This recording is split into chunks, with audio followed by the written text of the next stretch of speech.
so we're right here in the heart of London, Trafalgar Square. This is fun. Yes, it is fun, isn't it? You know, many people come here just to feed the pigeons. They do a lot of other fun things. At Christmas, you'll find groups here singing carols. When people want to demonstrate and show their feelings, they'll do it here in Trafalgar Square. But actually, it's named after something that wasn't fun at all. It's named after the great naval battle of Trafalgar, which was fought between the French and the British in the year 1805. The French at the time, of course, were under Napoleon. And it was our great friend, Admiral Nelson, see him right there at the top of the tower, who won that battle. He lost his life doing so. But if it weren't for him, perhaps we'd all be speaking French today, yeah? And eating better food. Well, maybe. Perhaps we'd be feeding French food to the pensions. You know, I first came here to London, Preston, when I was about your age. I came with my mother. And oh, London seemed awful to me then. You know, all these wonderful buildings, it was just after the war, they were all covered in soot. They were so dark and murky, I thought. And you know, I had grown up in Ireland. I can't really imagine this place being dark and sooty. Oh yes, it was after the war. They suffered terribly. But I imagined how much they were missing. You see, I grew up in this little village, and we had a pig, and we had cows, and we had chickens, and every morning you woke up to the sound of the rooster. And I couldn't imagine what it would be like to live in London and not to be able to hear all of that. However, of course, London does have its compensations. Well, they have swans and pigeons. Oh yes, they certainly have pigeons. In fact, London has just about everything. Eventually, of course, I grew to love it, as people eventually do. London, I think, has something for everyone. And you know, we mustn't forget the wonderful churches that London boasts of. I love to hear all of the bells sounding, if possible, all at the same time. There's one right there. Yes, St. Martin's in the Fields. Do you know, there's a wonderful little song about the church bells of London. Do you know it? Nope. Oranges and lemons, said the bells of St. Clement's. I owe you 5 farthings, said the bells of St. Martin's. When will you pay me, said the bells of Old Bailey. When I grow rich, said the bells of Shoreditch.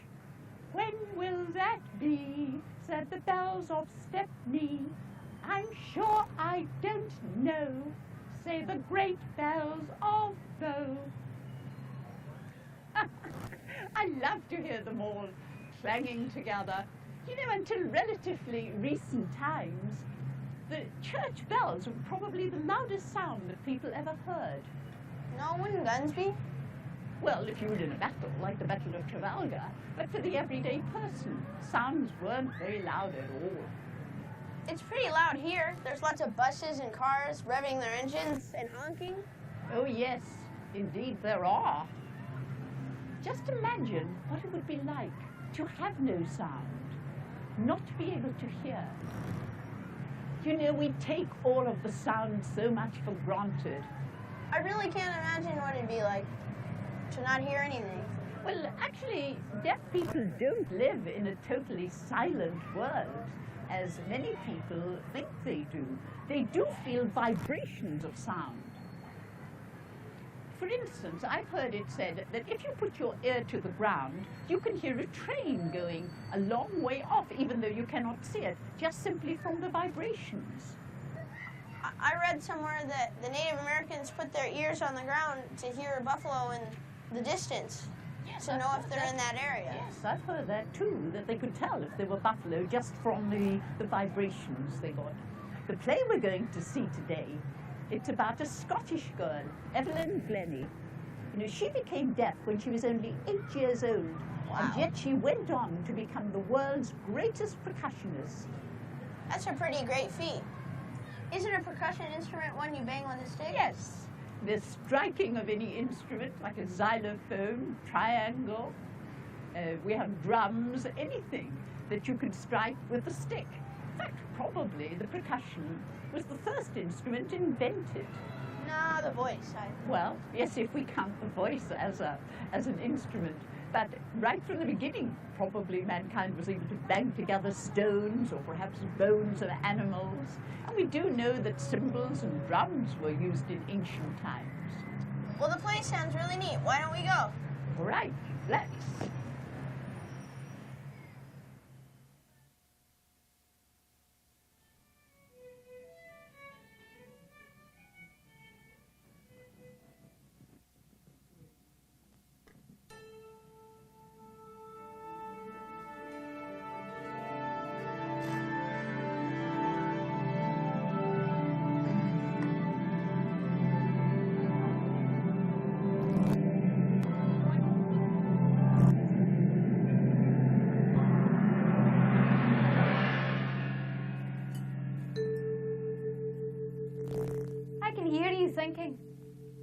I can hear you thinking, what's going on? What on earth is she about to do? This girl in a party dress. This is it, you see. The moment. All my life I've worked for this moment. They say I will never be a musician. Today I will prove them wrong. This is it. Orchestra's ready. The audience applaud as the conductor walks in his black suit across the stage. I feel his steps in the wood beneath my feet. I feel the sound of clapping in the tense air of the concert hall. I watch the faces of the people, the movement of their hands. Of course, it could all go wrong. I could lose my way in the great forest of notes. No, I must concentrate. I must succeed. I will succeed. I am me. Me is a very determined person. This is it. The conductor raises his baton. The audience breathe in. The baton hovers in the air, holding time, holding time. A bead of sweat runs down the conductor's cheek. How slowly it falls. How slowly. But wait, what's happening? What sound is that? The sound of my heart slowing down, slowing down. Evelyn, put on your coat. You'll get your death of cold. Wait, what sound is that? I'm gonna feed the pigeon. Sound of my thoughts. Running back. Running back to the place of beginning. To the place where my heart learned its sure rhythm. Home. Home. Come with me. It'll only take a moment.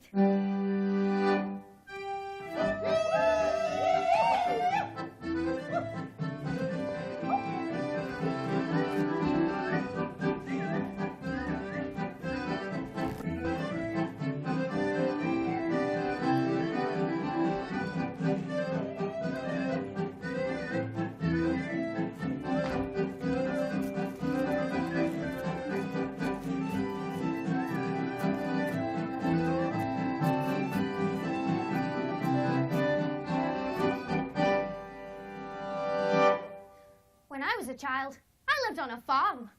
When I was a child, I climbed the grain tower. It was ever so high, tall as a tower in a fairy story. When I was a child, I had a red wheelbarrow. There it is. When I was a child, we had a dog called Floss. Oh, there she is.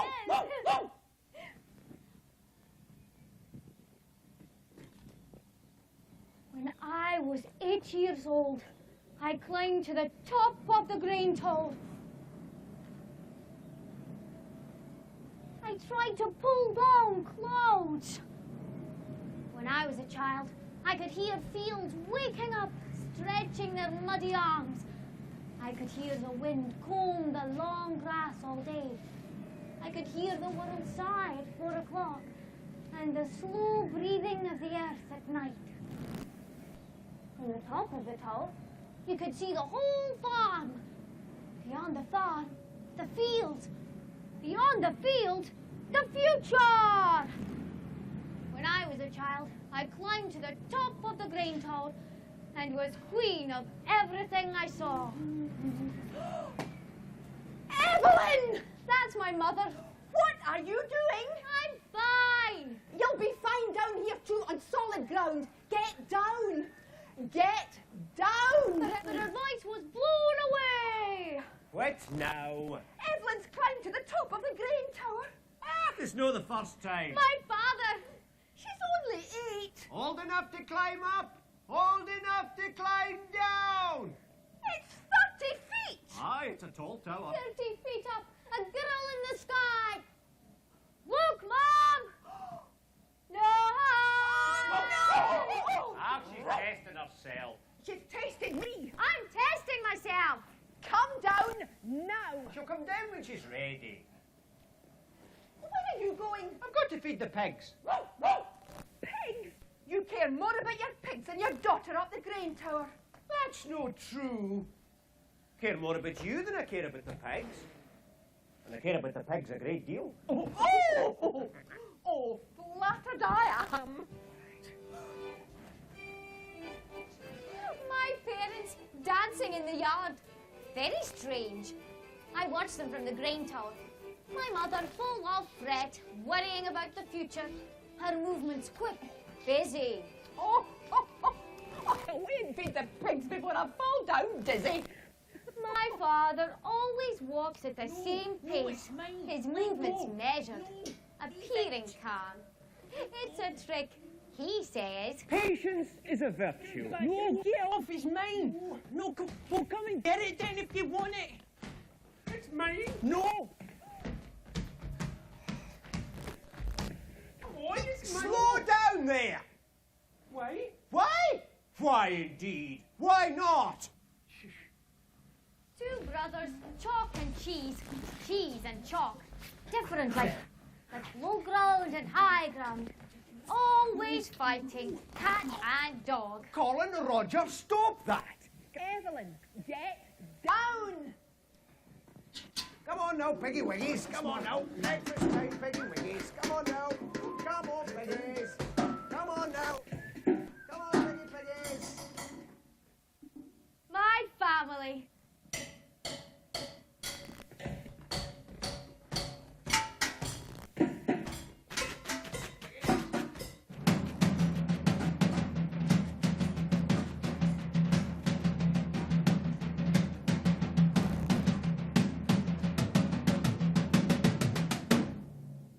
My ears hurt. What kind of hut? The kind that hurts. Oh, I'm not surprised hanging up there in the sky in a howling wind, letting the whole of Scotland blow right through you. She's always complaining about her ears. No, I'm not. You are too. Not. Aye, you said your ears hurt yesterday after riding your bike. Aye, in the cold. And after swimming. It just hurt. That's all. You're going deaf. No, I'm not. You are too. Stop saying that. Sometimes I speak to you and you don't hear a word I say. That's because all you say is, too. No, I don't. You do too. Stop. I'm not going deaf. I'm my mum. Of course not. You've just got sorry ears, that's all. But stay out of the cold wind and don't dive down deep in the swimming pool. Aww. Hush now, hush. Here, do you feel that? What? That. It's that what? Something's coming. What's coming? There. It's arrived. What? Summer! Oh, I can feel it in my bones. I can smell it in the breeze. Besides, it said so in the paper. Today is the first day of summer. Official. Stop arguing. We're no arguing. Don't you think I can tell an argument when I hear one, silent or not?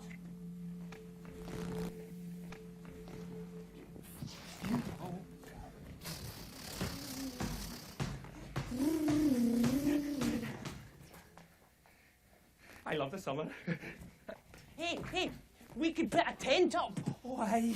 Oh, spend the night in the garden. Not me. No, not you. No, you're too young. No, I'm not. And you're afraid of the dark. That was a secret! Not anymore. Please! No squirt. I'll tell on you. Tell what? There's nothing to tell. I'll make it up. Ah, you wouldn't dare. I always dare. All right. Don't.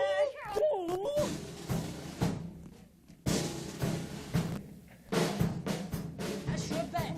Put it That's it. You get that side. No, I've got the bag. Get that side. All right, all right.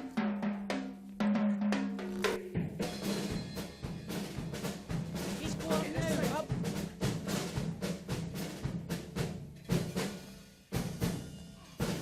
Check the other side.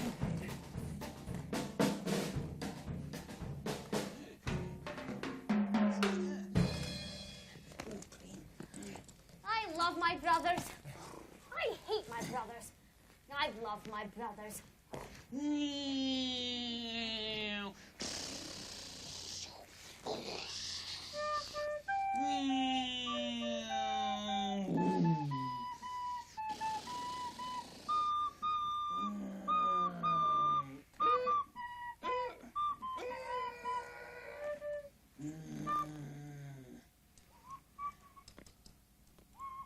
I'm going to be an astronaut.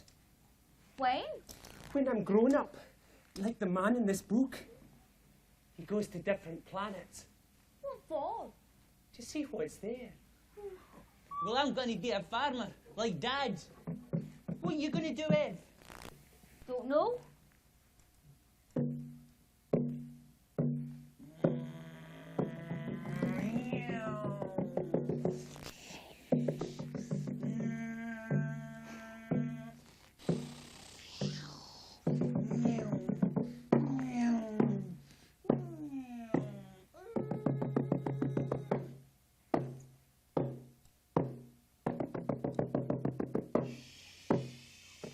Why shh? I'm trying to read. Try harder.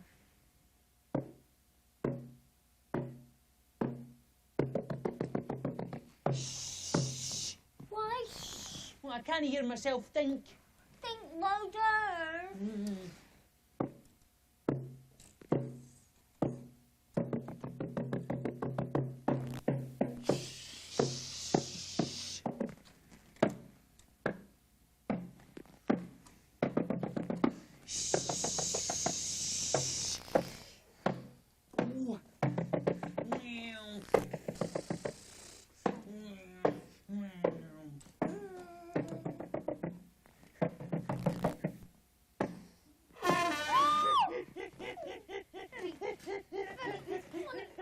Get off!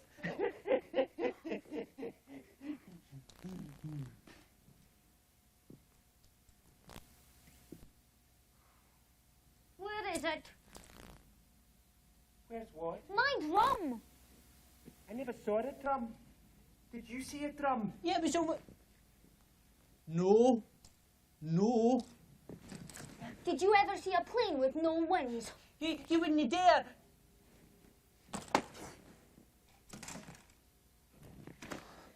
No! Here! I'm going to be a musician. I'm going to be a musician. You broke my plane. Oh, you stole my drum. No, he stole your drum. It's not my fault she broke your stupid plane. It's not stupid, right? It is now. It's got no wings. Oh, get off! Get off!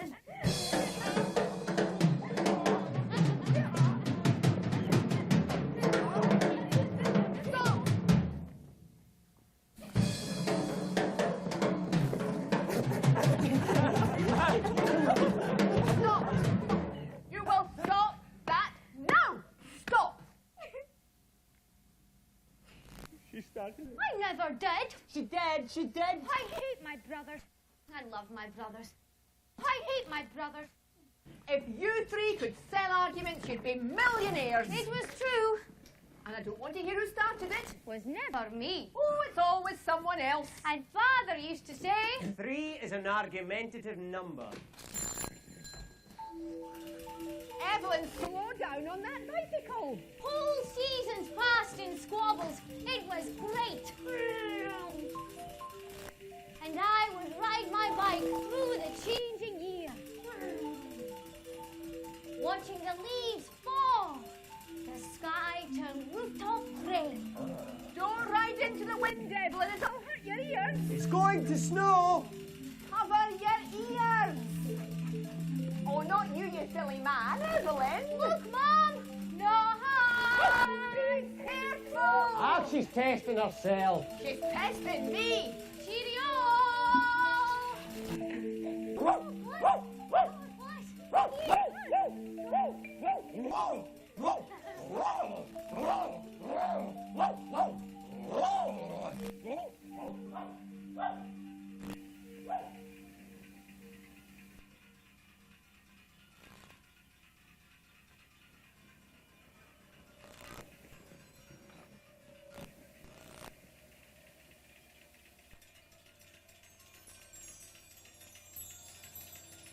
Sky loses shape when it's about to snow.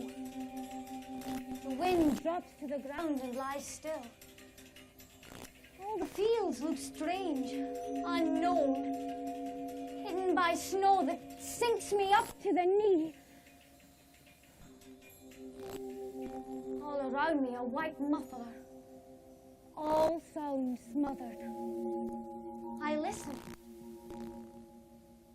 My ears tell me nothing. There is no sound. No sound. No sound.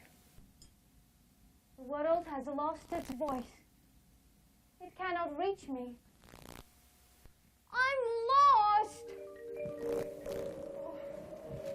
Oh, I told her not to go. I'll find her. The snow defeats the wheels as I push the bike forward into the white world.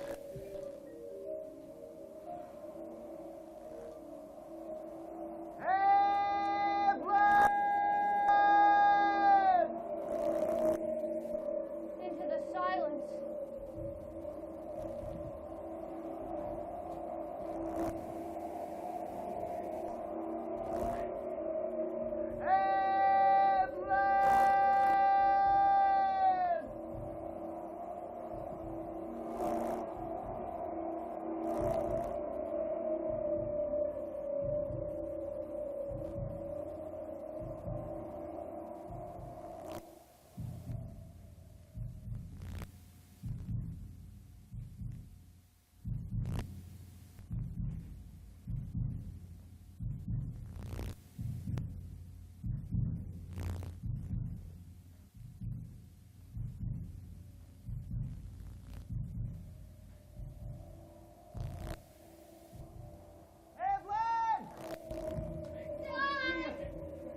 Calling your name over and over. What? Are you all right? Yes, Father. It's all so quiet. Everywhere looks the same. Now, leave your bike over here. I'll give you a lift home.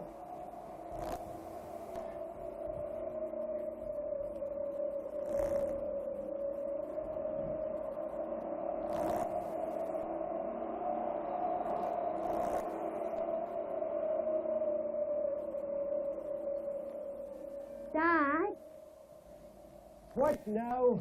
can you hear me thinking? Oh? What were you thinking? I was thinking I could be a musician, a real one. Oh, aye. What would you play? I'm good at piano. Aye, you're that. Shall I tell you a secret? If you want. Sometimes, when I play piano, I close my eyes and forget who I am. And when I stop playing, the music just carries on inside me. It's like I was a bell ringing all by myself.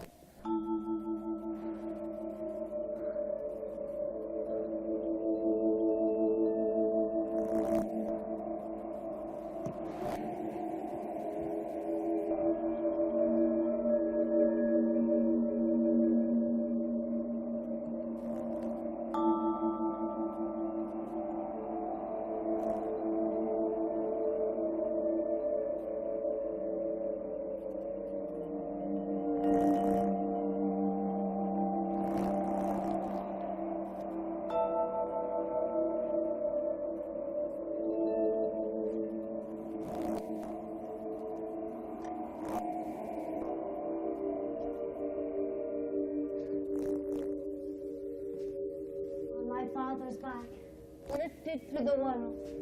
A child returns home through the snow, safe and sound.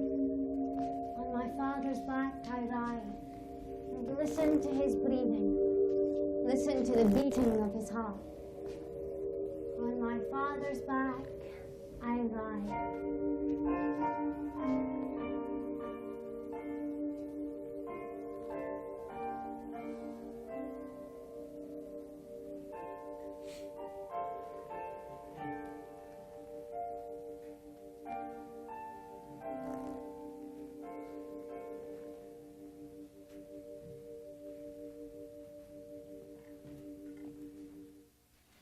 Is she all right? Is she going to live? Ouch! Now she's sleeping. Pretending to. Go and feed the pigs, the both of you. Testing herself, I suppose. Well, she's a very determined lass. It'll come in use one day. Determined. Stubborn, more like. And sometimes you have to be stubborn to get where you want in life.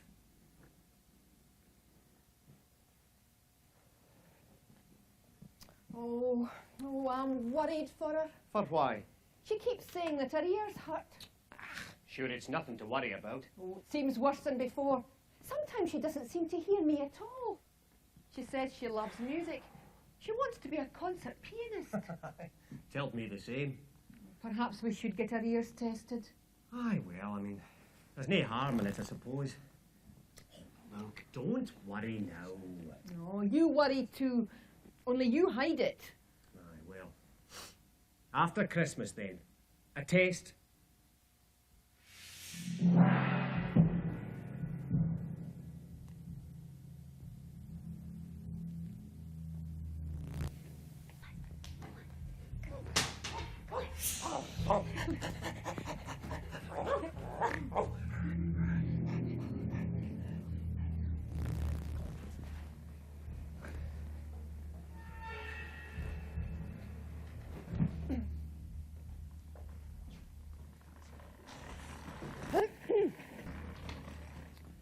I understand that you like tests.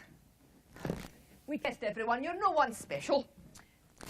This is a hearing test. These are headphones. You like headphones? Ooh, most children don't like headphones. This is very simple. When you hear a little bleep, I want you to move the counter to another space. You understand?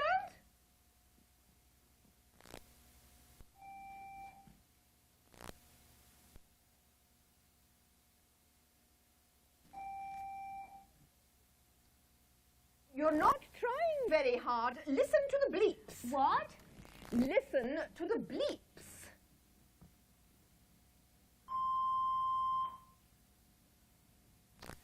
Why didn't you move the counter? Come on now, try harder.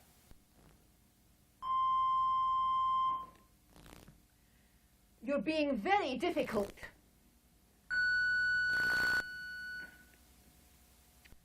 I thought you liked tests.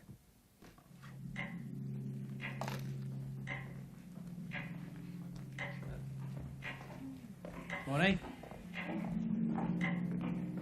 Ah, Dr. McFadden. Yes. I was thinking there was a slight discrepancy here between the there and what we have.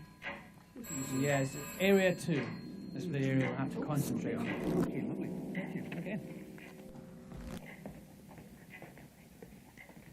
Hello, Dr. McFadden. No, Evelyn. These are the results of several tests, which indicate that your hearing is getting worse. No. Is that true? Are you having problems at school? Hearing the teachers? Can you hear me now? Uh-huh. Mm-hmm. Can you hear me now? Uh-huh. Mm-hmm. Can you hear me now? Evelyn, can you hear me now? Yes, of course. No, you're lip reading. No, that's useful, but it must be hard at school. The teacher is facing the blackboard. No, you'll need to tell the teacher she'll have to face front. Otherwise, you'll not know what's being said, and you'll be falling behind with your schoolwork. Now, are you falling behind with your work, Evelyn?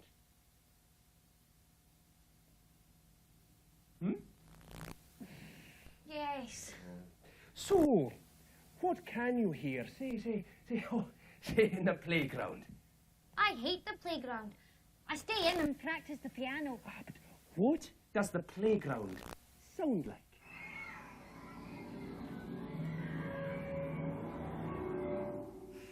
Like mashed potato. I see. Well, we've had these wee hearing aids made specially for you. So, let's try them on and see if we can turn the mashed potato into something more edible. There we go.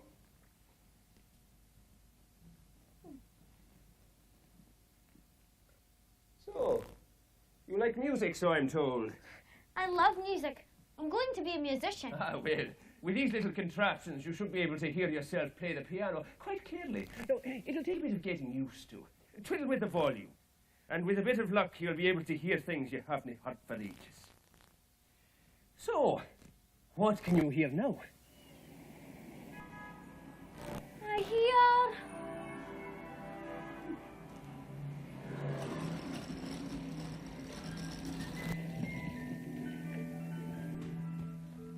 whole seasons passed. Christmas trees came and went. Test followed test. Every summer we pitched the tent, and every autumn we took it down. Test followed test. Whole seasons passed. Till it was time for me to follow my brothers up to the big school. It's no problem. Aye, we'll look after you. I won't need looking after. Are you ready, Evelyn? Evelyn! Evelyn, Mum's calling you. Can you not hear her? Turn up your hearing aids. They are turned up. Perhaps the batteries are flat. They're new. What? Nothing. Cheerio. Cheerio. Come on, Evelyn, we'll be late. Where are we going? You have a hearing test. What, another one? It's only a test. That's the spirit.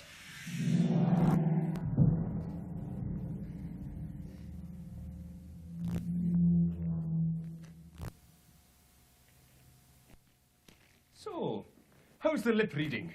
I don't really think about it. And what does the playground sound like these days?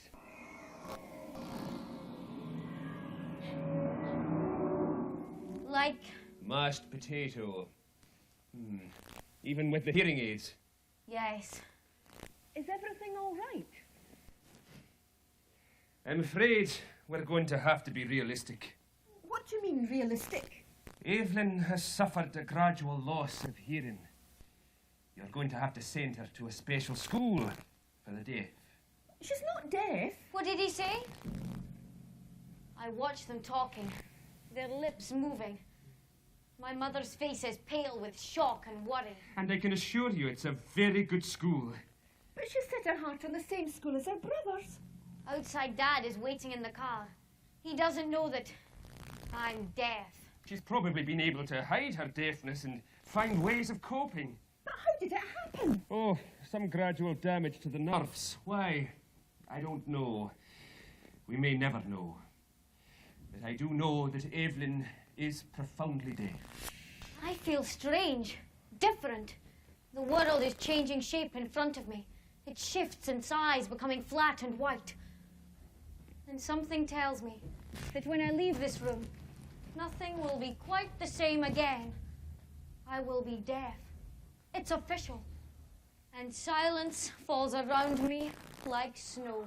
Yeah, what is it? What's the matter? Oh, I had no idea. Here, you're shaking. The doctor says Evelyn is profoundly deaf. He says she has to go to a school for the deaf in Aberdeen. I don't want to go. I'm not going. I'm not going. Don't shout, Evelyn. I'm not shouting. You are. You just can't hear yourself. I want to go to the same school as my friends. But the doctor was quite clear. I'm not going. I'm not deaf. There's no need to hang on the doctor's coattails. We can go at a steady pace here, not rush around. Perhaps if we'd rushed round a little sooner, this might not have happened. She won't be able to cope. Now, we don't know that.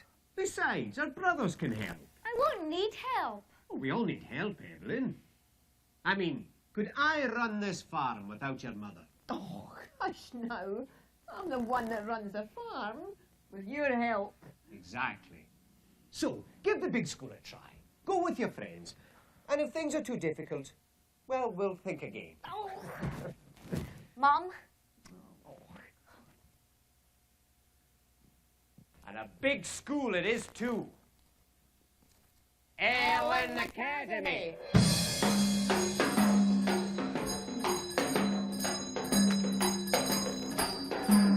Hurry up, boys, come along. You'll miss assembly. Helen McIver, stop that immediately. Come along. Hurry up, Glinny. Morning, sir. Sorry I'm late. Right. I like the big school, but I don't tell anyone that I'm deaf. Why should I? I'm the same as everyone else. I can cope.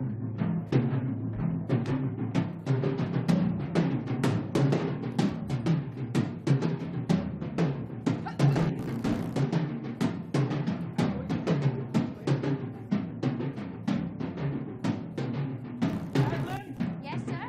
wait for me outside the function room. Yes, sir.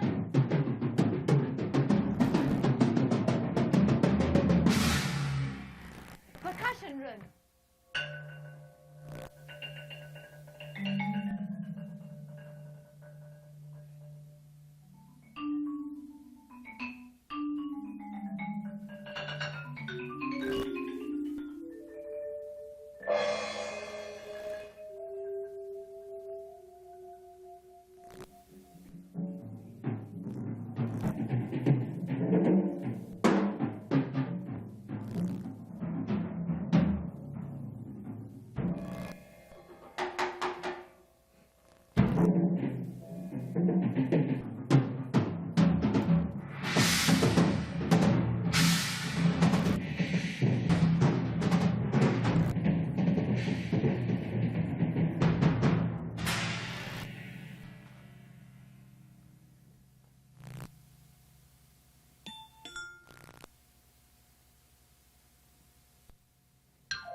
Evelyn, take a seat.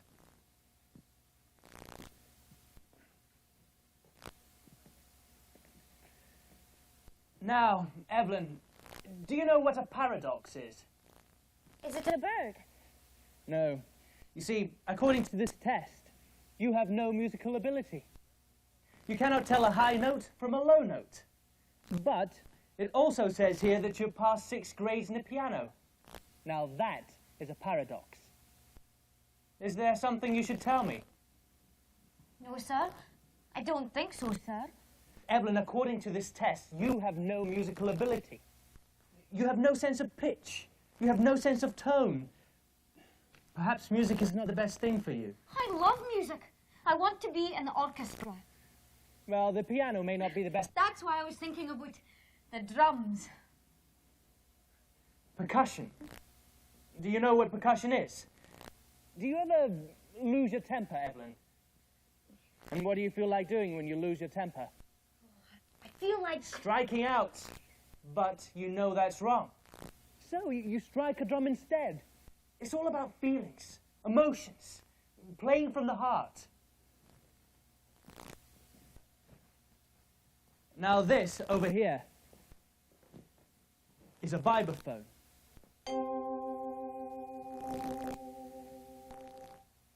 Triangle, the marimba.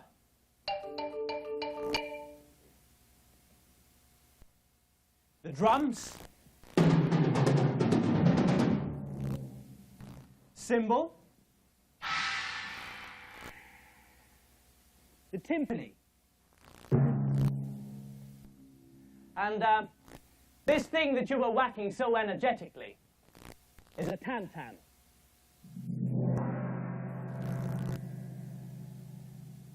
And this, I take it, is a hearing aid. Why didn't you tell us? I can cope. If I watch people's lips, I can tell what they're saying most of the time. I want to be in the school orchestra. But if you can't hear the sounds, I can Evelyn. hear. Not hear exactly. I sort of hear it. What kind of, sort of? Inside me. The song goes right through me. Okay. In a moment, I'm going to make two sounds. And I want you to tell me what they are. But first, close your eyes.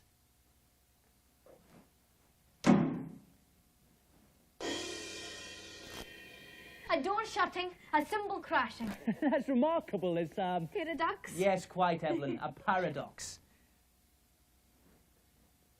Okay. Next, I want you to put your hands on the wall, close your eyes, and I'm going to strike the timpani. And I want you to tell me which note is higher, okay?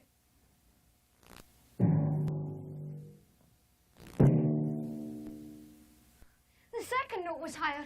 I could feel it. What, you can feel the difference between a high note and a low note? Yes. Okay, sing, you take the high road and I'll take the low road. And I'll be in Scotland before you. Ah, but you can't sing in tune. Inside my head I can sing in tune. Inside my head it sounds perfect. Yes, but the orchestra is outside your head. The orchestra is a whole bunch of sounds outside of you. You'd have to learn how to tell the difference between one sound and another. It would be hard work. I'm a hard worker. And you'd have to learn how to count notes like a demon. I can be a demon. You ask my brothers. I can do it. I can. I can. I can. Then, we'd best make a start. Sorry I'm late, sir. Sorry about that. Come along, Jones. Don't have all day.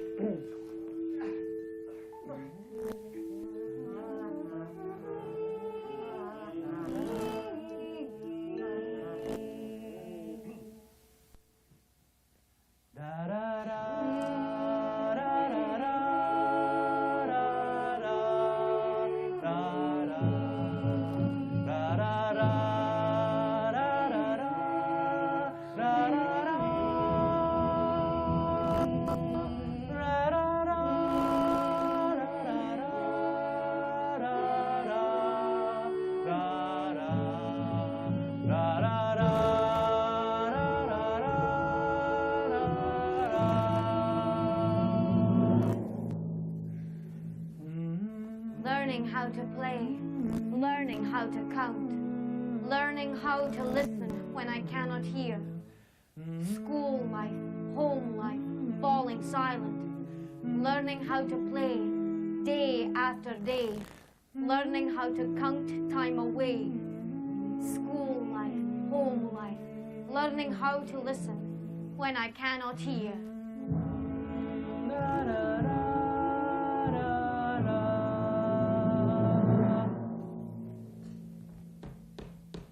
Learning how to play, learning how to count, learning how to listen when I cannot hear.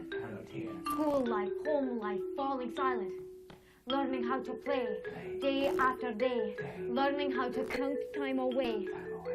School life, home life, learning how to listen when I cannot hear.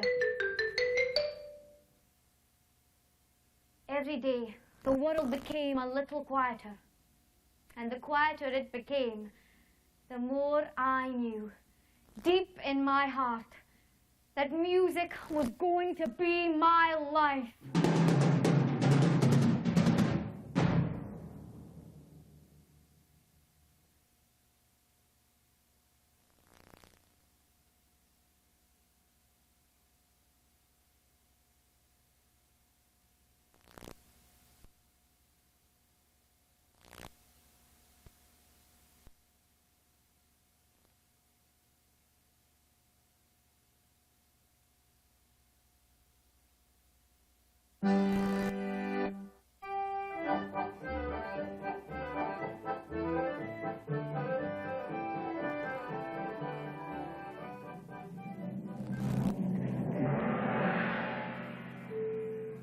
was a child, I lived on a farm in Scotland.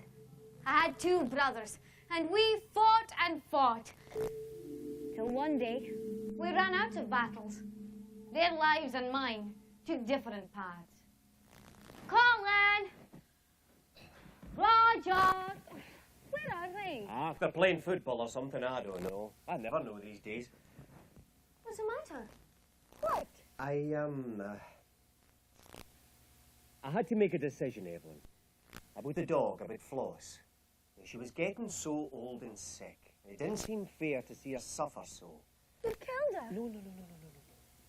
I took her to the vet and I got good advice. Now, we discussed this, Evelyn. You remember? What? So, I let her go. Come here, come. Come with me.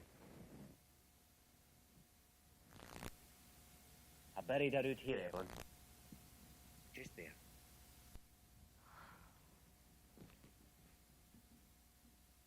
Ah, she had a good life with us here, though, didn't she? Yes.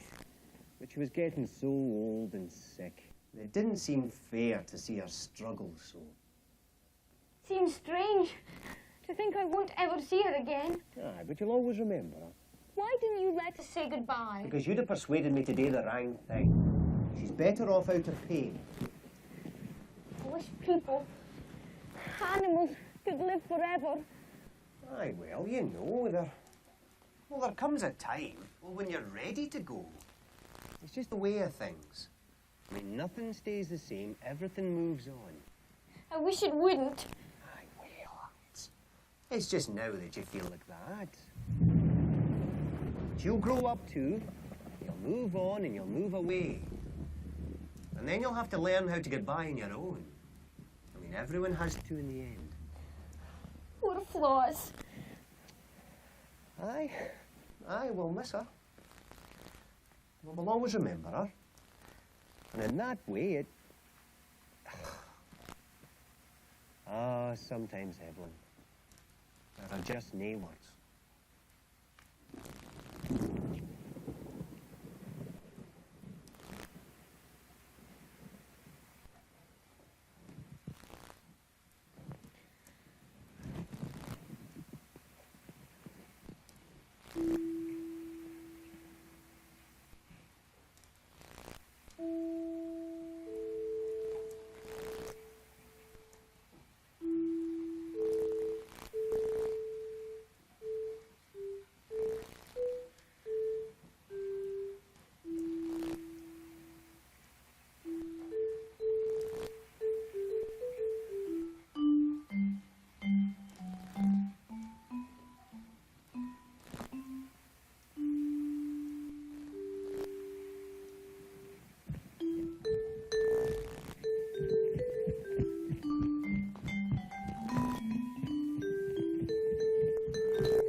Some music. I went for a walk. I walked for miles, and the music just came into my head. It was just in there like sweets in a box. Okay, let's go through it one more time. Recorders, you have Evelyn's tune for the first 8 bars. Accordion, you take over bar 9. And Evelyn, remember, don't play too loud. Watch me. Good.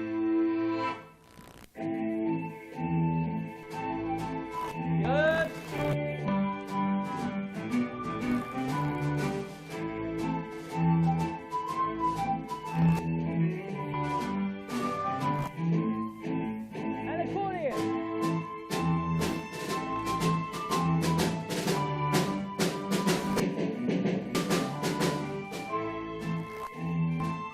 Well done, accordion.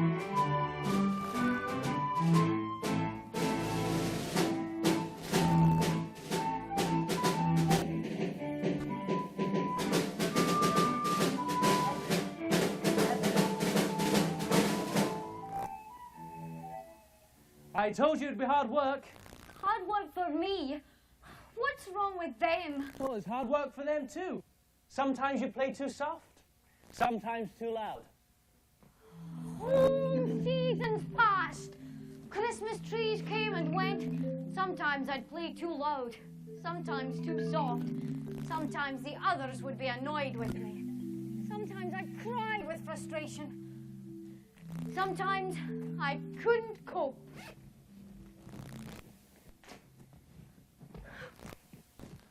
What's the matter, Evelyn? Nothing. You're angry about something? No, I'm not.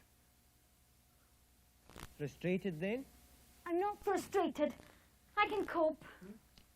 Oh, what's the matter, Evelyn? Stop asking me that. I only asked the once. Oh, she's fine. She's not angry or frustrated. She's totally without emotion, as you can see. Well, you'll have to cheer up. I can't have you moping around the farm like that. You'll worry the animals. You'd mope around, wouldn't you? If you were struggling to hear all day. These don't help. You show some respect to your mother, you hear?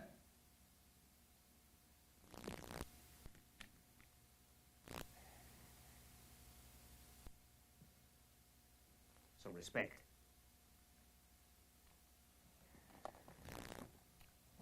Oh, tell me.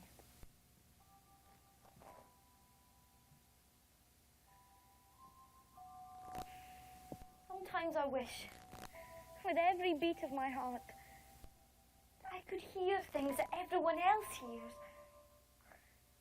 I'm not complaining. I'm not. I just can't help wishing it.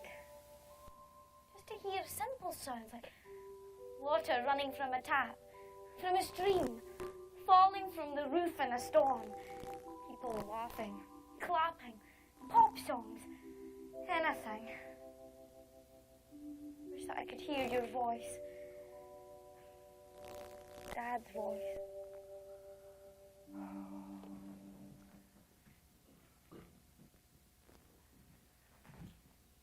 It's getting dark out there, Evelyn.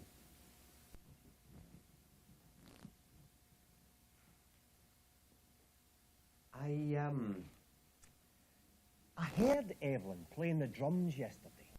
And I really heard her, like for the first time. And I thought, well, maybe she's got something special, you know, musically. Oh, if I'd kept her indoors, stopped her swimming. It's no your fault. Stopped her riding her bike in the cold. Impossible. It's no your fault. It's nobody's fault. It's just one of they things.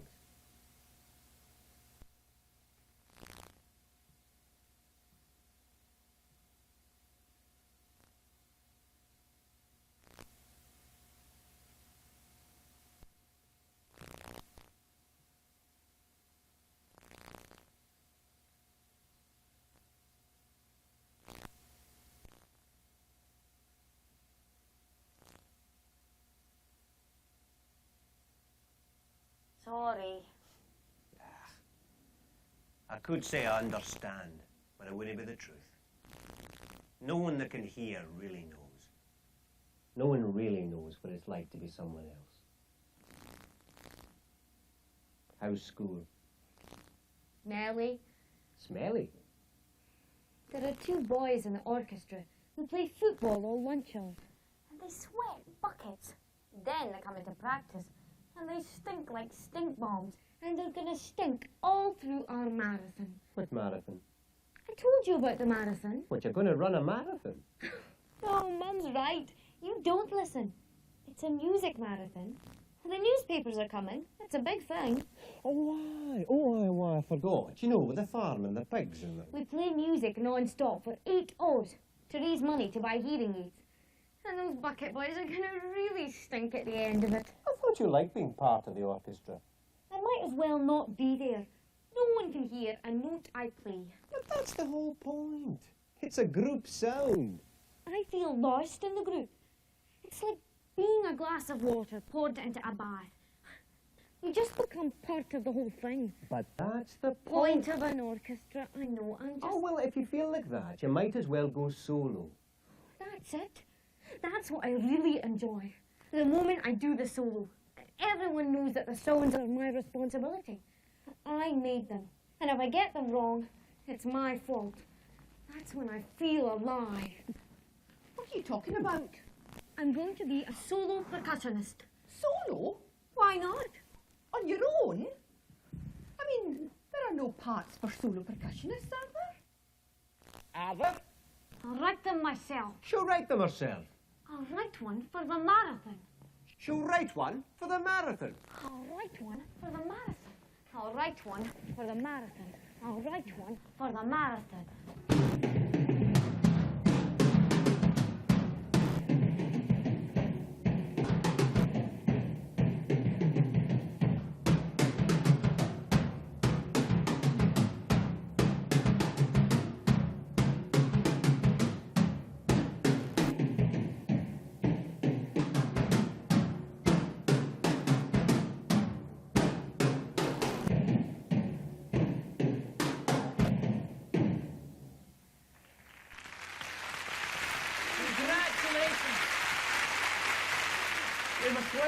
Miss Glennie, Aberdeen People's Journal. How much money have you raised today, Miss Glennie? About £300. And is it true that when you first came to the school, you didn't tell them you were deaf? Yes. So, Evelyn, why was that? I had hearing aids. I don't use them now. I see, so you wanted to be like everyone else. I suppose so. And you taught yourself to lip read? Sorry? You taught yourself to lip read? Yes. Aye, how did you do that? By reading people's lips. Is your hearing getting worse? Yes. So when did your hearing first start to deteriorate? When I was about 8. Oh, and how old are you now? 16. Did you like the music we played? I wrote some of it myself. You know, talking to you, you'd never know you were deaf. It's amazing. How do you play music so well? Aye, how do you hear all the notes? I don't. I do. How do you know when one note is, higher than another? Aye, or louder or quieter. It depends how hard you hit the drum.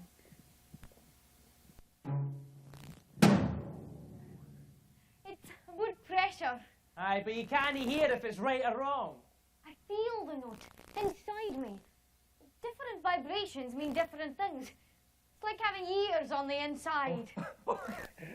Inside ears. Oh. So, Evelyn, what is it you want to do when you leave school? I'm going to be a professional musician. Of course, I'll need to go to a music college first. We think that. Oh, you are amazing. Thank you. What will you write? She's got style. Aye, and she's got grace. Aye. She's got flair. And she's got taste. But wouldn't you know? Okay, what have you got? Hi, boss. A deaf girl raising money for the deaf. Aye, she played music for 8 hours. Thought you said she was deaf. Well, that's the story, deaf musician. A paradox. What kind of music? Percussion. What's that music? What do you mean? Oh, percussion. That's no music, that's a beat behind the music. Of course it's music. It's not just one note, bang, bang, bang. It goes up and down. Bang, bang, bang. Aye, she plays the drums, she plays the xylophone. Is this her? Aye, she defies all nature's laws, she does. She's got ears on the inside, Meaning? You have to explain everything. The point is, though, slow one, she shouldn't be able to play music. Because she's deaf. Exactly. And she wants to be a professional musician. No, that's the hard part. How's that the hard part? Explain. Well, she's never going to get into music college, is she? Someone should tell her. Girl, you can't go to music college. Bang, bang. It's wrong to give her false hope. She'll never be a professional musician. No chance. No chance? Well, I may not know much about music. Not as much as you two, that at least is obvious.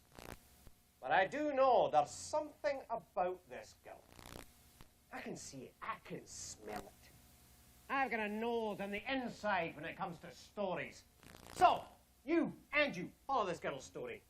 If she fails, that's sad. We can sell sad. If she succeeds, that's happy. We can sell happy. But don't tell me, oh quick ones, that this girl has no chance. No chance! Everyone in this world has a chance.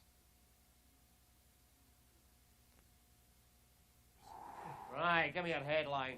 Go on, give me your best, however bad it may be. Okay, here goes. All right, take it away, Miss McClumper.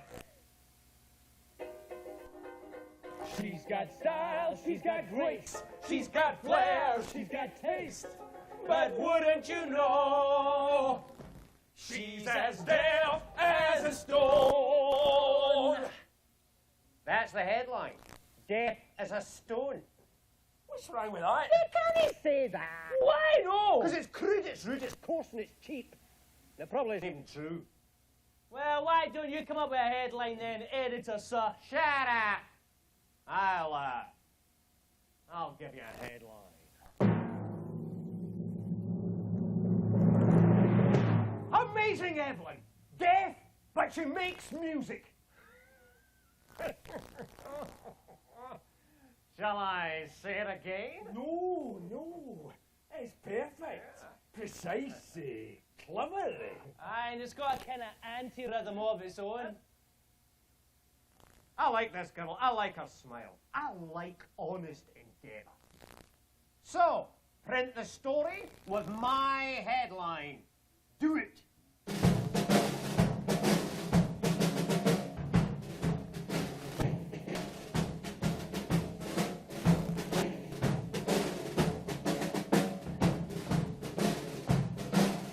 Aberdeen's People's Journal! Journal?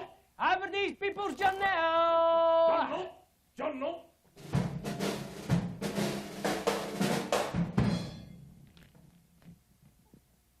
Yeah, look at this. Amazing Evelyn. Deaf, but she makes music.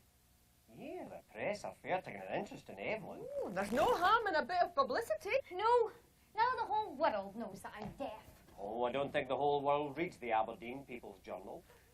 But why can't they say Evelyn the musician? Not Evelyn the deaf musician. But they don't say Paul McCartney the hearing guitarist, do they? Who's Paul McCartney? Oh, he's teasing. Why? You mustn't take yourself so seriously, Evelyn, that's all. I want to be a professional musician. It's serious to me. Yes, Evelyn, we know. We know.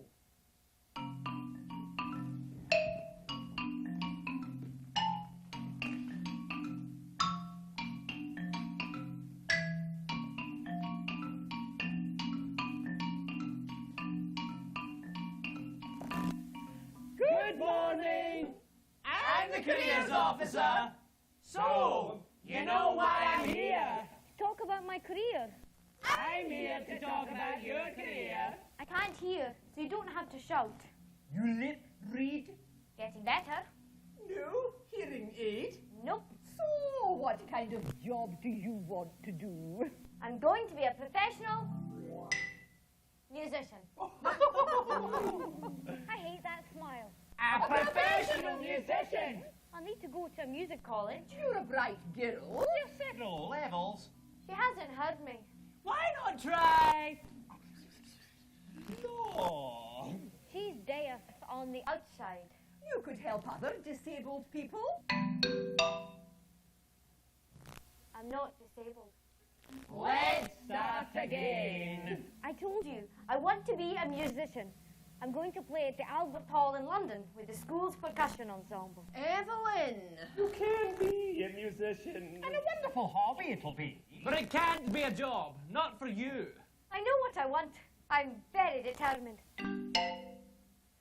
You Forced me to be honest.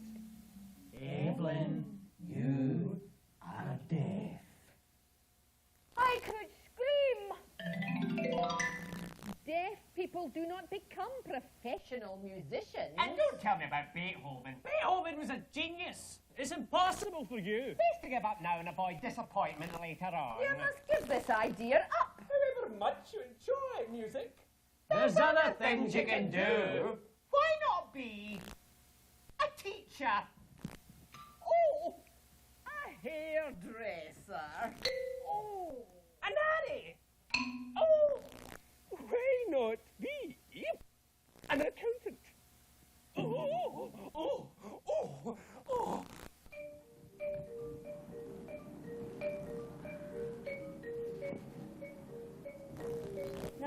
bigger. The view from the Grain Tower is smaller. I can no longer hear the wind. So I feel it in my hair. I feel... Evelyn! Evelyn! Come down, I've got something to tell you! Your teacher, she wrote to your Mrs. Rachlin. Oh, a lovely letter it was, too. Oh, I know. She wrote to your Mrs. Rachlin. Okay, I'll just tell you that. Well, she runs a thing called the Beethoven Fund for Deaf Children. Are you getting this? Uh-huh. No. They want to see you. And if they think it's possible for you to become a professional musician, they're going to help you to apply to the... Oh, here. What was it? What was it? No, it's the Royal Academy of Music in London. Yeah, that's in London. The Royal Academy! But you have to do another test first.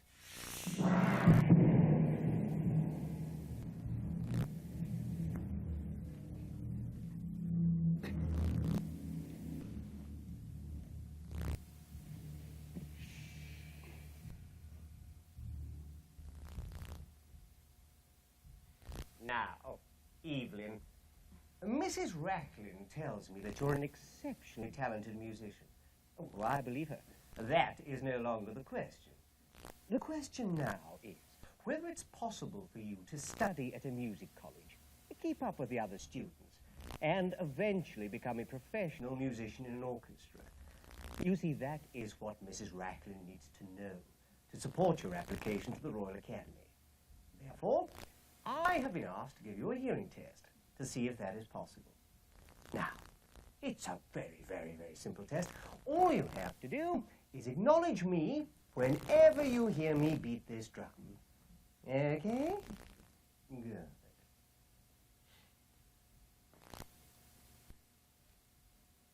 A simple test. An all-important test. A test that I can't afford to fail. I begin to sweat. The drum feels so far away. Oh, so far away.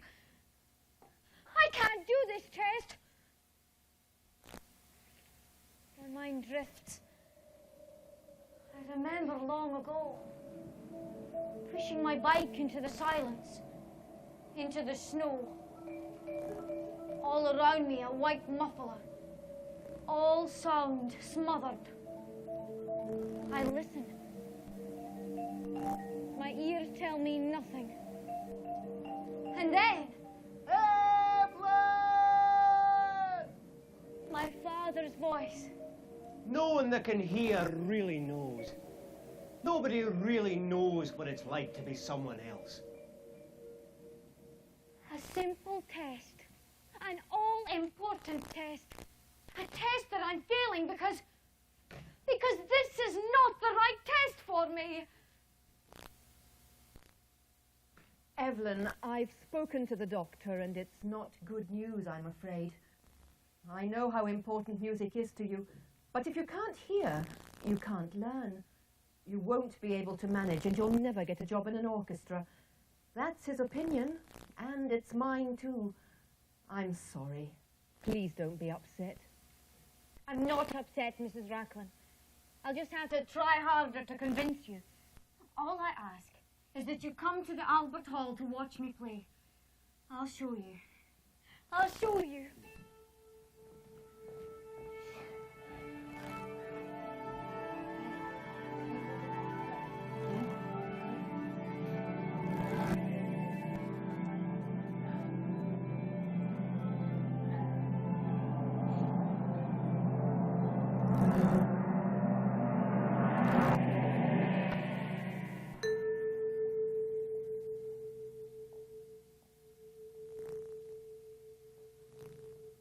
This is it. The moment. All my life I've worked for this moment. They say I will never be a musician. Today I will prove them wrong. All the long hours of practice slipped into this moment, and I revel in it. And here in my head and in my heart, every single note.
Evelyn, I was wrong about you.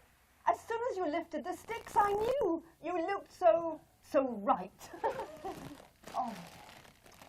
Oh, I'll do everything I can to help you, Evelyn. Now, all we have to do is to persuade the Royal Academy of Music to give you an audition.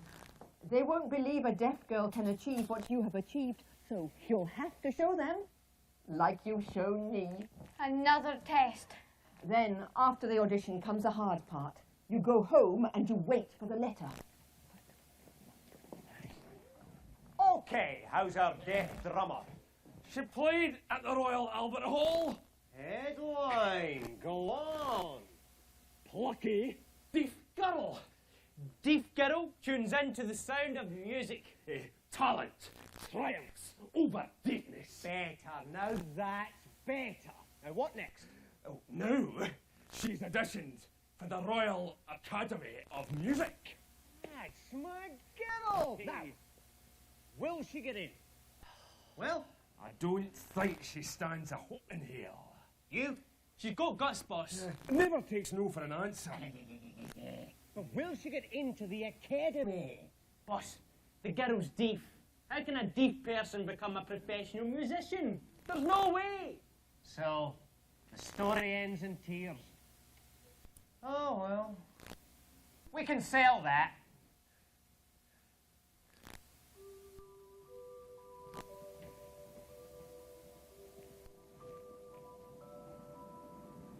When I was a child, I climbed the Grain Tower. It was ever so high, tall as a toad in a fairy story. When I was a child, we had a dog called Flores. She died. And Father buried her, over there, behind the hen house. And there's the pale patch of grass where my brothers used to pitch the tent in summer, and in autumn like bonfires. We fought all year round. From the top of the tower, you can see the whole farm. Beyond the farm, the fields. Beyond the fields, the future. Where's Evelyn? Back up the Grain Tower. Again. Evelyn! Evelyn! Come down! Your mother's got something for you. Come on, hurry up! There's a letter from London, from the Royal Academy of Music. It says so there. Well, open it.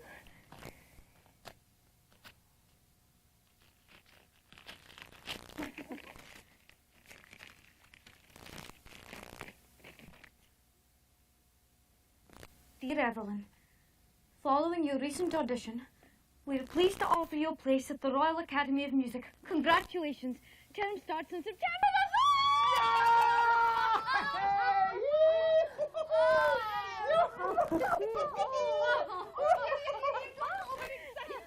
Why not? Why not?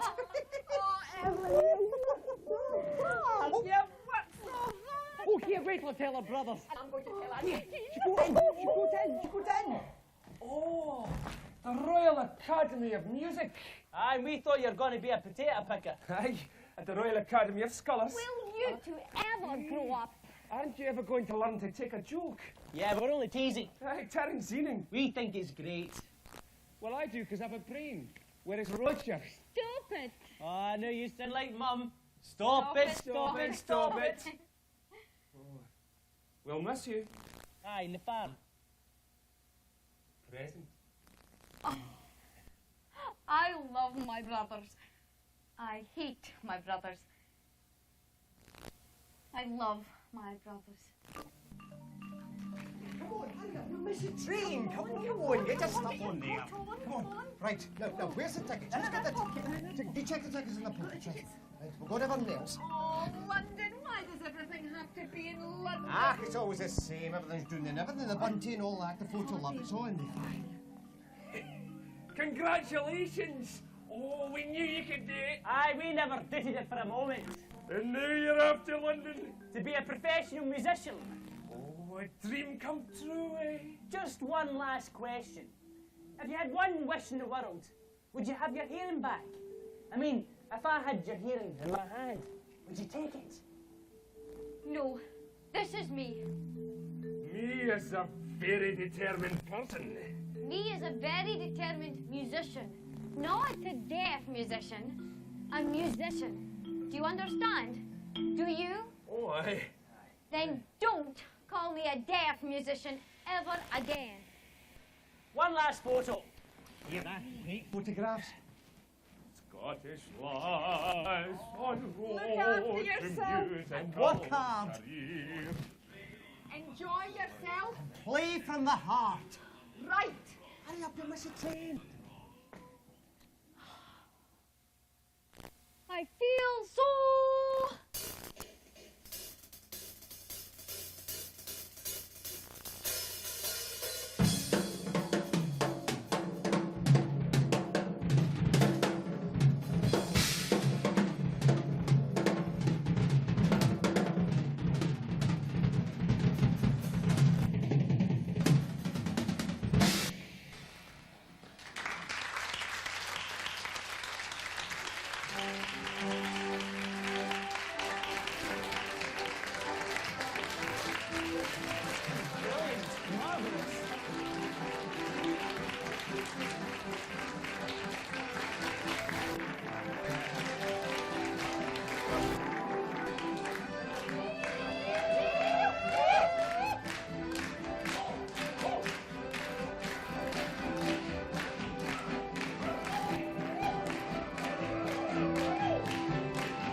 Well, here we are in the studio, Preston and I, and we are going to talk to Miss Evelyn Glennie, who, of course, we have just seen the story of her life in Playing from the Heart. It was an absolutely delightful play. Tell me, Evelyn, did it accurately portray your childhood? Well, I think so. The basic story is there, and of course a lot of the detail you simply cannot include, but it's very important that the actors really find their own stamp mark and put their own identity in the play, meanwhile adhering to the basic storyline. And I think that the research has been good. I think that also several of the actors have come to see me perform, and that's been important. So, and also I've been attending some of their rehearsals. So, you know, all in all, it's been a very interesting experience, because for me this is a very unusual situation to be in, and I have to basically stand back from myself and from my life and try to see it, I suppose, with a completely different attitude, which is quite hard to do. But the actors are so down to earth, they're like sponges really, they want to know everything. And so they're portraying the early part of my life very, very well indeed. Mm-hmm. And it seemed to be idyllic, the early part, growing up on a farm with your father and mother, who obviously were very happy together, and your two brothers, and the dog, and the pigs. Well, I think so, and I only really appreciate my early childhood and my surroundings now, strangely enough. I mean, when you're growing up, you don't think about things like that. You think it's normal for every child to be able to hop on their bicycle and cycle for a mile down the road without any kind of worries at all. And but of course that isn't the case for every young person. So it was of course very natural for me to experience the seasons and so on. And yes, it was a wonderful childhood. We were, myself and my brothers were extremely healthy, because we had a great balance between outdoor life, and we were really very creative as youngsters. And of course we could mix with nature and wildlife and that kind of thing. So looking back now, I really see myself as being a very, very lucky person. Mm-hmm. Mm-hmm. So when you began to lose your hearing then, was this a very frightening experience for the whole family? Well, I don't think it was really such a frightening experience, simply because I think it was a kind of feeling of concern and confusion because there was no knowledge about deafness. And of course, when I began losing my hearing, we had no idea that I was actually becoming deaf. And there's a difference between being deaf and just thinking, oh, well, you know, everything will be fine, the doctor will fix it. And also, when you lose one of your senses so early, I mean, from the age of 8, it's almost like falling off your bicycle. You pick yourself up and you try even more dangerous things. And so for me, you know, I just basically got on with life. And I think that, in a way, it was the profession, the doctors, if you like, who suddenly wanted to categorize me and say, okay, now you're not able to do this or that or the next thing. And of course, that was ridiculous. It was a ridiculous approach to take and very, very frightening for my parents. I think that was the time when they became frightened, when suddenly a so-called expert proclaimed that I wasn't going to be able to do things, and of course that really is silly. So thankfully I'm a fairly kind of single-minded person, and if I have an idea in my mind, then, you know, I go for that, and everything else is sort of by the wayside. So, you know, that's part of my character and personality, and thankfully it's been good for me. Preston, a question? Yeah, when you were a child, do you regret that you, at the beginning, you didn't really want to tell anybody, and you didn't tell anybody at your school and your friends that? I don't regret telling anybody, because in a way, part of me is to keep feelings within myself. I'm the sort of person who, I suppose, likes to work things out on my own before I broadcast it all to the world. So, you know, even in my music making, I mean, basically I'm a solo percussionist, and in the privacy of my own four walls, when I'm dealing with a piece of music, I'm working out all the situations and the problems and the challenges and so on myself. So it's just natural for me to work things out alone. So I don't regret that, because basically I was able to prove, if you like, what I could do. I could sort of stretch myself as far as possible without people jumping in and saying, oh, well, you shouldn't be doing this or that. So, no, I don't regret it at all. When you told the journalist that you wanted to become this, and other people said that you couldn't get in, why didn't you take their advice, and why did you just keep on going, like most people wouldn't if somebody told them they couldn't? Well, I'm the sort of person who will certainly listen to other people, and there is a difference between listening and hearing.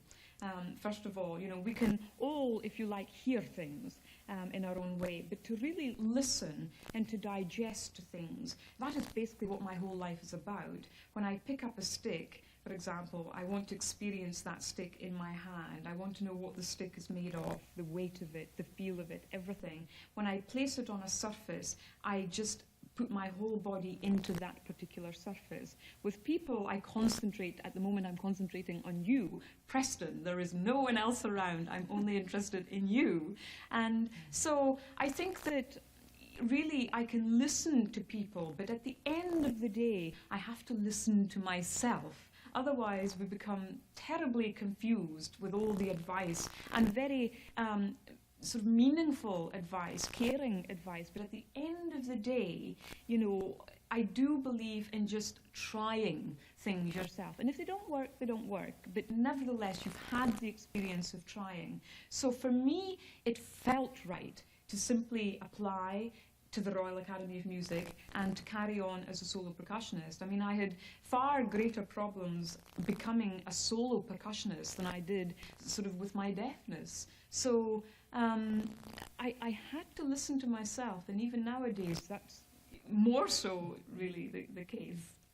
Do you think that this is, again, something that may be characteristic of people with a great deal of talent who know they have a great deal of talent? You have to become single-minded and simply ignore those prophets of doom that Preston says, are saying, well, you can't do it, therefore don't do it, don't even try. Well, strangely, I've come across people who have an immense amount of talent, but yet they're swayed by what people say. And I've never regarded myself as having an abundance of talent at all. I've always thought of myself as having to work, but nevertheless, I suppose, follow my heart as opposed to my head. And I think this is one of the differences, where I always go by what feels right. And I say that a lot, simply because if I start to think about things, then suddenly, you know, all sorts of barriers and bridges start being built. And I think, well, should I, shouldn't I? And you question too much. So again, I mean, I just feel that it's right for me to just go, just do it. And for example, we're in a studio at the moment where there are many, many instruments throughout this room. And this whole recording session that I'm involved with is literally an improvised session where I'm making an improvised recording. So we don't know what's going to happen. And this is the way I like to conduct my life, really. What advice would you give people who want to succeed in the arts? I really don't know what advice to give, apart from being prepared, working hard, taking the ups and downs, learning from your experiences, and being very, very open-minded. But as a musician, I've suddenly discovered, or not suddenly, but over a period of time, discovered that we can all physically do things. If we have our limbs, if we have that urge to try, I think the curiosity there and the childlike curiosity is important to hold on to. If that is in place, then really it's just a case of finding your own voice. It's a case of just literally experimenting, where you start with a blank page. There are absolutely no rules at all. And that's how I work as a musician. Do you have problems with, like, when somebody's talking to you and they speak another language, is it harder to understand? Like, they know English, but because where they're from, the way they talk is different in their mouth movements and stuff? Well, accents, or if foreign people are speaking English, can sometimes be a problem. But strangely enough, probably the people that are quite difficult to understand, simply because they are inclined to speak from the back of their throats kind of thing, is probably Australians, New Zealanders, also South Africans are quite difficult, where the lip shapes is quite limited. Or if people have beards, of course. I remember having to take my driving test twice, simply because the first examiner had a beard, or they had to change the examiner. That can be quite difficult, but really there's no real problem. Not really. You're very clear. Well, I think one of the things that really struck us in this play was the fact that you had to overcome other people's objections, and dealing with their reaction to your deafness was more of a problem than the deafness itself. Well, Would you comment a little on that? I think it's very natural for humans to want to categorize things. We want things to be popped in boxes so that things are easily recognizable. So, for example, if we think of blind people, we just immediately shut our eyes and we imagine that that is what every blind person experiences. Or if we go like that, we imagine that that's what every deaf person experiences. And of course that isn't the case at all. If we see someone in a wheelchair, we just assume that they can't walk. Well, they may be able to walk 10 paces. They can walk, and those 10 paces are extremely important. So we have to be very, very careful as to how we deal with people. And certainly being a musician has helped me kind of have patience towards people, where the different cultures, the languages, the food, the different mannerisms, the different way people conduct themselves and so on, it's all, I find, terribly interesting indeed. And, you know, sometimes we can accidentally offend people, not meaning to at all, but just something that we've done. It could be a body movement or something that perhaps doesn't work so well in Japan, but over here we just do it all the time or something, and vice versa. So, you know, I think that certainly over the years, I've just suddenly realised that we mustn't just categorise things. We mustn't work our lives in this kind of box-type shape. We must just see things literally. The world is round, which it is, and people with no edges. And that's basically, you know, very important to me.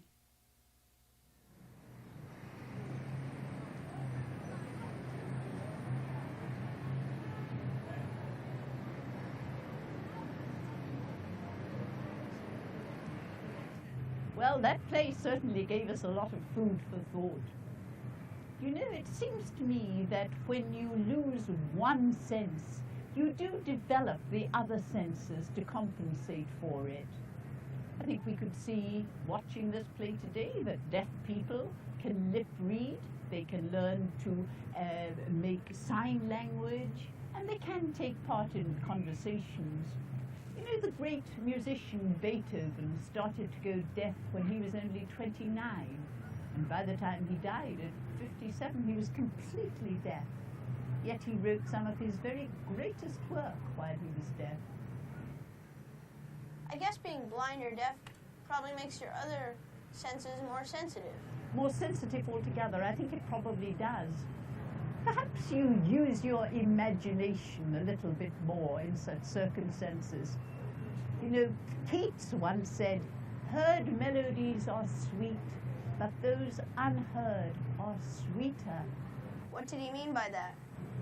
What do you think he could have meant by that? Imagination is often better than reality?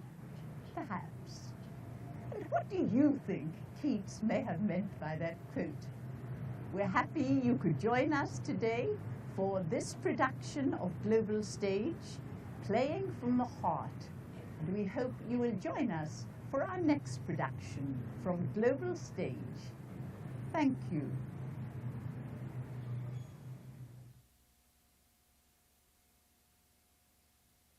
Thank you.